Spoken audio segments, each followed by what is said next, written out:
Mumpung masih hangat dengan berita gagalnya drawing Piala Dunia usia 20 di Bali gara-gara ada timnas Israel, saya mau cerita sedikit tentang konflik Israel dan Palestina. Kalau ada perdebatan panjang tentang konflik luar negeri yang tidak pernah selesai, itulah perdebatan tentang konflik Palestina dan Israel, dua negara yang saling bertikai di Timur Tengah ini. Konflik ini sudah saya tahu sejak mungkin masih anak-anak dulu karena hampir setiap media atau berita yang saya lihat selalu menyebut-nyebut tentang perdamaian antara Palestina dan Israel. Salah satu momentum perdamaian antara Israel dan Palestina yang pada waktu itu diwakili oleh Organisasi Pembebasan Palestina atau PLO adalah waktu ditandatanganinya perdamaian Oslo di tahun 1993. Perjanjian Oslo itu adalah perjanjian yang ditandatangani di Oslo, Norwegia. Perjanjian Oslo memuat deklarasi pemerintahan sendiri-sendiri secara sementara antara Israel dan Palestina. Meskipun sifatnya masih sementara, tapi bisa dibilang itulah langkah yang paling maju hubungan Israel dan Palestina sesudah beberapa lama mereka itu terlibat konflik berdarah. Palestina pada waktu itu diwakili oleh Organisasi Pembebasan Palestina atau PLO. Ketuanya adalah Yasser Arafat. Yasser Arafat ini sepanjang hidupnya dibuktikan untuk melawan agresi Israel kepada Palestina. Tapi dia sendiri dimusuhi oleh faksi Islam garis keras di Palestina karena dianggap terlalu plural dan lunak ketika berhadapan dengan Israel. Istrinya Yasser Arafat sendiri beragama Kristen, sedangkan Yasser Arafat itu agamanya Islam. Mimpi Yasser Arafat sendiri adalah Palestina berdiri di atas semua agama dengan hubungan antar agama yang harmonis. Sedangkan dari pihak Israel diwakili oleh Yitzhak Rabin. Rabin seorang jenderal dari tentara Israel dan sudah terlibat dalam perang membela Israel di mana-mana. Kehidupannya keras, begitu juga dengan pandangannya terhadap Palestina yang dianggapnya bukan penduduk yang sah.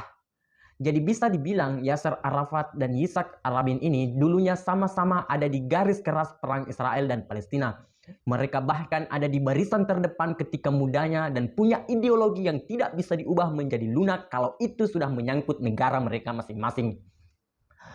Tapi semua itu berubah ketika akhirnya Yasser Arafat dan Yitzhak Rabin yang waktu itu menjabat Perdana Menteri Israel akhirnya duduk bersama memikirkan bagaimana perdamaian antara kedua negara ini. Yitzhak Rabin akhirnya luluh dengan memandang Palestina tidak lagi sebagai musuh. Dia kemudian memperbolehkan Palestina mempunyai otoritas pemerintahan sendiri meski itu terbatas dan itu langsung disetujui oleh Yasser Arafat. Disaksikan oleh Amerika, perjanjian perdamaian Israel dan Palestina ditandatangani di Oslo, Norwegia pada tahun 1993. Selesai semua. Ternyata faktanya tidak. Faksi-faksi garis keras di Palestina menentang perjanjian Oslo karena menganggap mengkerdilkan Palestina sendiri. Istri Yasser Arafat yang Kristen dijadikan bahan untuk menyerang personel Yasser. Sedangkan nasib Yitzhak Rabin lebih pedih lagi. Ia diberondong tembakan sampai tewas oleh seorang Yahudi garis keras yang juga penentang perjanjian Oslo itu. Perdamaian Israel dan Palestina sampai sekarang tidak pernah bergerak maju karena masih banyak kelompok-kelompok garis keras yang menolak perdamaian di antara mereka berdua. Kelompok garis keras di kedua kubu hanya punya satu prinsip, kalau tidak Palestina ya Israel. Tidak mungkin tanah itu dibagi dua. Dan kekerasan itulah yang terus digaungkan sampai sekarang. Dan sejak lama konflik Israel dan Palestina itu selalu dibelokkan ke masalah agama. Palestina dianggap Islam, sedangkan Israel dianggap Yahudi. Di Indonesia, masing-masing ada pembela garis kerasnya juga. Yang satunya Islam militan, yang satunya Kristen militan. Dua kubu garis keras itu selalu mengagung-agungkan jagoannya masing-masing. Padahal Israel dan Palestina itu jauh banget posisinya dari Indonesia. Saya sendiri heran, dari mana sih datangnya persepsi bahwa konflik Israel dan Palestina itu adalah konflik agama? Palestina sendiri tidak 100% warganya beragama Islam, meski memang Islam yang mayoritas di sana. Di sana ada Kristennya juga. Suku Arab masih mayoritas, meski mayoritas, tapi juga di Palestina ada yang Yahudi dan ada juga yang Druze. Bahkan di sana ada partai pengemis juga, ideologi yang dilarang di Indonesia. Kesamaan orang-orang Palestina dari berbagai suku dan agama itu hanya satu, bagaimana mengusir Israel dari Palestina. Israel juga begitu, mereka lebih heterogen lagi. Ada yang Yahudi yang mayoritas, ada juga yang Arab. Yahudi sebagai agama juga mayoritas di sana, berdampingan dengan Islam Sunni dan Kristen.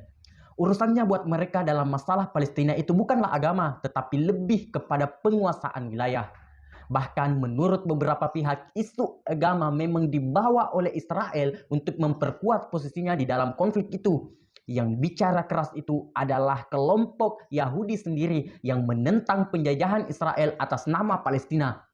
Nama organisasinya Nature Karta. Nature Karta ini ingin Israel memisahkan antara Yudaism dan Zionism. Yudaism adalah Yahudi sebagai agama dan Zionism adalah menggunakan nama Yahudi sebagai alasan untuk penjajahan. Jadi kalau kita masih ribut-ribut tentang Israel dan Palestina di Indonesia, ya wajar saja.